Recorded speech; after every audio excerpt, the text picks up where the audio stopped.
Miss Zarka Mahmood, civil engineering की हम बात करते हैं तो लोगों का एक कंसेप्शन है सिविल इंजीनियरिंग को लेकर कि this just about constructing buildings. तो थोड़ा सा बताएं कि what is civil engineering entail and what kind of jobs do civil engineering graduates end up doing? Okay, thank you so much sir for this opportunity.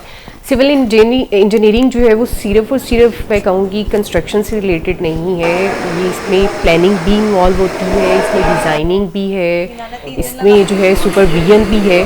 अगर मैं कोई एक small project की बात करूँ तो उसकी कंस्ट्रक्शन से पहले वहाँ पे सॉइल की टेस्टिंग होती है, उसकी फिजिबिलिटी चेक की जाती है कि whether that project is feasible to construct on that particular ground or not.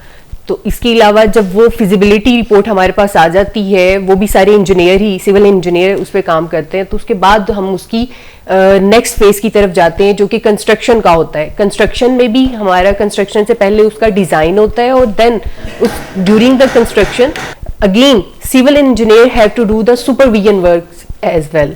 तो इसलिए उन्होंने उसको सुपरवाइज भी करना होता है, उसका डिज़ाइन भी होता है और उसकी प्लानिंग भी होती है। सिर्फ और सिर्फ उसकी कंस्ट्रक्शन पे ही हमारा फोकस नहीं होता।